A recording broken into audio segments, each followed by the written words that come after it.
Hey, what's Hi, up? I'm good. Hey, How are man. you? How are you? I'm all right.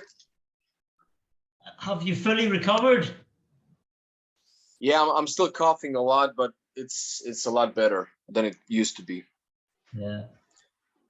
No singing for a while then? Well, no singing for next couple of days, but then I have to start singing again because I'm doing Monsters of Rock cruise. I'm doing this Rock the Opera thing, and I gotta record some vocals. So, yeah, no break for me. Yeah. You never seem to have a break. I mean, the last 2 years has been pretty hectic and quiet for the music industry, but you seem to be working consistently. Yeah, I try to keep myself busy because I don't want to break momentum that I have, and even when I don't feel like doing it, it is what it is, and it's I'm grateful that I have a chance to still perform live while the world is pretty much shut down. Yeah. Um, how did you get into music? What was your first introduction to music? Can you remember that far back? Pretty much AC/DC was the first band that I've heard. You know, Razor's Edge album that Yeah. had Thunderstruck on it. Yeah. Then I slowly got into the other rock stuff. Whitesnake, Van Halen, um, Kingdom Come, Led Zeppelin, Iron Maiden. Um, I also listened to a lot of stuff like Phil Collins and Eagles and Toto, and I kind of started loving music at really early age. And my father was a guitar player, so it all made sense back then. And then metal came later, and prog came later, and the list goes on. Did you always want to be a musician? Was that always your chosen career from very young? Well, yeah, I knew that I wanted to do that since I was a kid, but as I was getting older, it just became more. I became more conscious about doing this as a full-time thing, and dedicating everything I have for it, because there's a lot of sacrifice you got to do if you want to do music. You can't do everything if you want to do it. So, but yeah, this is what I want, and this is what I worked for, so And, kind of and makes sense. do you still actually live in Croatia? Yeah. I do, I still live here. Yeah. Was it not hard to get opportunities in the music business growing up in Croatia? I mean, now obviously you play with a lot of internationally renowned, famous people. I just wondered if it was difficult for you to make that step up. Did you have many opportunities when you were young? No, well, no. I mean, the first big opportunity was Trans-Siberian Orchestra, but Yeah. I knew that I needed some exposure from that to get where I want to be. And I mean, today I pretty much am working with everybody that I love from the business. Back then, it was I could only dream about it, because being in Croatia, it's hard to break, because everybody knows me in Croatia since early age, because I won this junior Eurovision thing since I was a kid, Yeah. and I started making a brand here out of myself as a rock singer. But outside Croatia was really hard to do anything. This is a Yeah. small market, it's a small country. A lot of people Yeah. don't even know where Croatia is on the map, Yeah. and that so it's, yeah, yeah. So was it always important for you to stay in your home country? There was never any sort of inclination to maybe move to America, move to Europe? Well, Croatia is in Europe, so I don't have to move to Europe, Yeah, definitely. But I mean, America, most people sort of go to America for their big break and stuff. Was it always important for you to stay in your home country rather than maybe move away, seeking opportunities? well, at this point, I can live in Croatia and do everything, because now being in Whitesnake, I still live in Croatia. I had a couple of calls, all from America, and I could pull it off living here and just touring there. If needed, I could move to America. I have no problem with it. But as for now, living here and working everywhere is great. I love it, because Croatia is a beautiful country. It's small. You can have a beautiful life here. It's very safe, and this is my home. But musically, you know, America is a lot more my home than Croatia. So Yeah. working there and touring there, but still living here is right now what I think is the best solution. Okay, you mentioned there Whitesnake, and that's what I'm here to primarily talk about. Was it a simple case of you got a call one day from David Coverdale and you went, I've seen you, I've heard, I like what I've seen. Do you want to come to Whitesnake? Or was it a long process? How did that come about? Well, I know Joe Hoekstra for years now because we've been Yeah. together in Trans-Siberian Orchestra. And he called me 2 in the morning saying he's watching my videos with David, and I was half asleep. He woke me up, so I didn't really get what he said.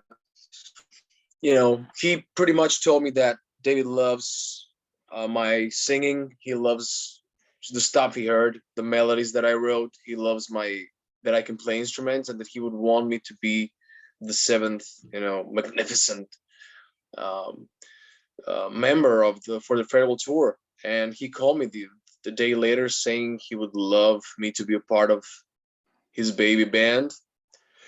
And here we are. It's crazy. What about that first meeting then? Did you have any audition process? Were you already kind of offered the role? Did you have any sort of rehearsals with them? What about that introduction? No, man. I never met him personally yet. Yeah, wow. Yeah, I did an album with George Lynch. Yeah. And I never met George Lynch live. I've worked with Derek Sherinian. I never met him live. So there's a lot of people I worked with and recorded with. I recently did an album with Felipe Andreoli and Simon Phillips. I never met them live. So yeah, it's crazy. But obviously, I mean, you're going to be part of the Whitesnake live band. So there's got to be rehearsals at some point. Yeah. We start rehearsals in April.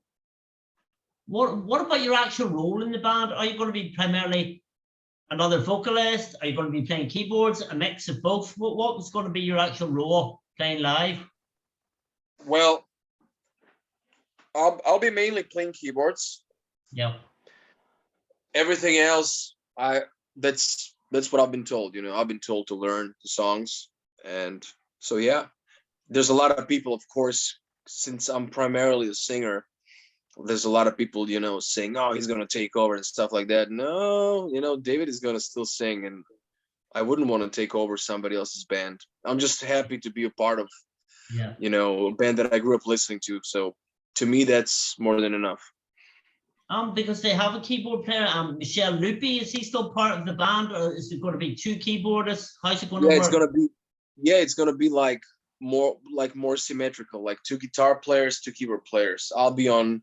So it's Michele and Reb Beach on this side, and it's Joel and myself on stage left, and I mean stage right from David's perspective. So growing up, what was your first introduction to the music of Whitesnake?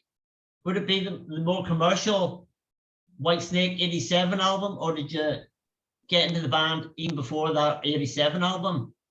One of the first songs I've heard from Whitesnake was Medicine Man from Love Hunter album. Wow. Yeah. Well, I kind of, I'm looking at my shelf because I have every Whitesnake album that ever existed. So I'm trying to think. Well, definitely Fulfill Lovin'. The Slip of the Tongue version was something that really stuck in my mind. And what else? Well, Still the Night, of course. Slide It In. My dad was really into. He was into everything from Whitesnake, but he really loved Come and Get It album. So we were listening to a lot of, Wine, Women, and Song, Hot Stuff, Hit and Run, Don't Break My Heart Again, those songs.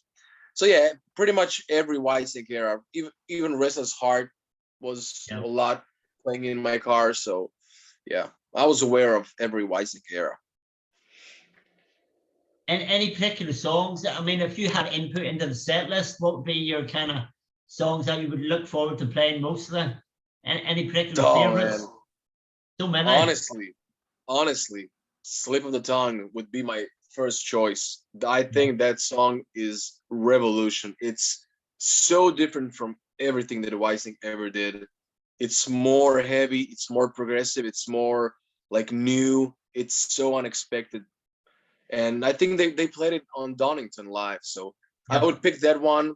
I would take Now You're Gone, which was never played live. Wings of the Storm, Sailing Ships as a full song. I would play stuff from Good to Be Bad. That's my second favorite album, so I would go with that one. What else? What else? Forevermore is a great song. Um, I would play Medicine Man. That's a cool tune. I would go also with some older stuff like Blind Man, Only My Oh, Soul. I love that song. Blind Man, Yeah, definitely. yeah, Blind Man, Only My Soul. Ain't Gonna Cry No More. Something from Ready and Willing era is Yeah. cool. Uh, man, I would play everything. I love every single album. I mean, I didn't mention anything from 1987 because Yeah. that Whitesnake pretty much plays, Bad Boys and Children of the Night, Still of Yeah. the Night, Here We Go Again, Crying in the Rain, Yeah. Is This Love? Maybe You're Gonna Break My Heart Again would be cool. That's Yeah. a that's a Yeah. it's a bonus track, and yeah, Don't Turn Away is a cool song. Man, So there's many. way too many songs I would love to see in a Whitesnake set list. So yeah. I managed to chat to David himself a few months ago, and he said, although this is going to be the final tour, he still plans to release Whitesnake music. I just wondered if you had any conversations with him that you will remain as part of Whitesnake in terms of contributing to new music after the tour finishes, or are you solely just in there for the tour? Oh no, he told me he wants me to come down and write songs with him. Very good. Yeah. He actually loved where he loved what I did with. So I was doing the sessions during COVID where I would take a famous instrumental track and turn Yeah. it into a song with the vocals. So I did that with Liquid Tension Experiment, which is pretty much Dream Theater without vocals, and I add my own melodies. And I kind of took this crazy track and kind of made it more bluesy. And David really loved melodies and lyrics on it. So that's what Joel told me. So David said that he would love me to come down to his place and so we can write some songs. So nobody would be more happy than myself, writing something for Whitesnake. Writing a song for your favorite band from your childhood would be, a huge honor. Yeah.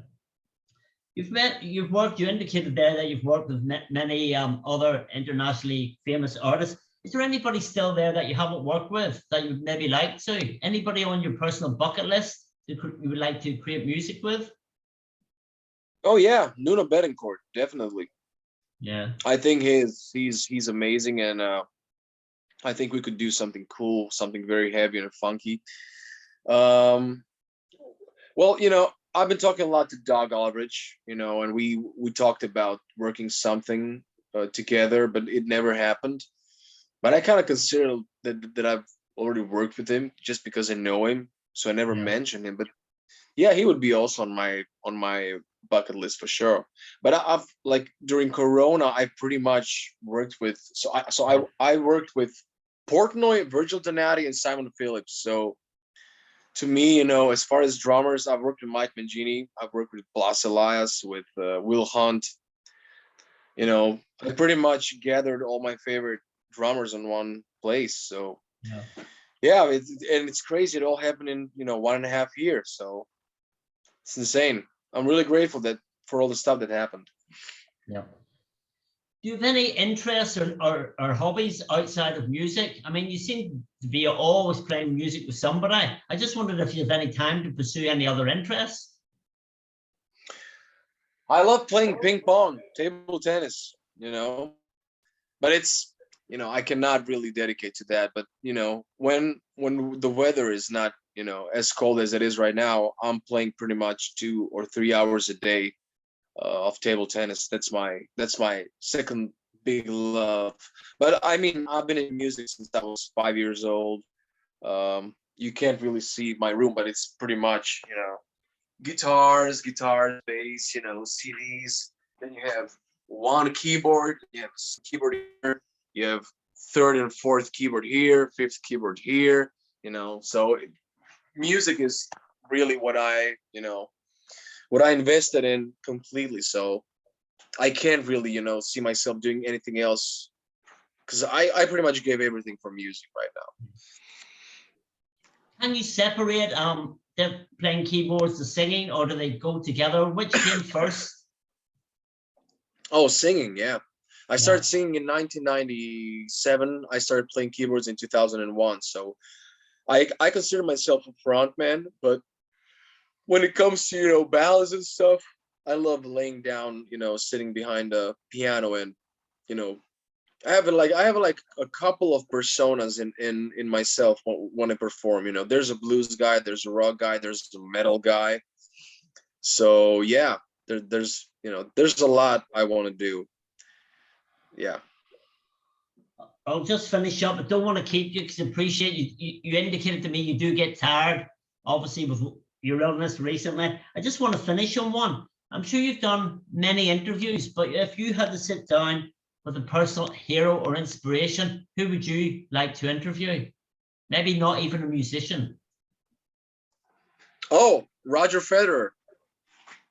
Big tennis fan, yeah. I'm a huge tennis fan, man. It's insane. Even now with all the Djokovic drama, and Djokovic is pretty much from the same speaking area as myself. I watch Australian Open every day, and that's like every time I get back from the Trans-Siberian Orchestra tour, like tennis is my main thing. I come home, I just watch tennis for a month, and I'm really looking forward to this year's Wimbledon again. So yeah, Roger Federer would be my pick. Okay, that's great. Thank you very much. Glad that we finally got to do this, and I look forward to seeing you in Manchester when you get over with Whitesnake. Oh, cool. Brilliant. Thank you very much for talking to me. Cheers. Bye. Cheers.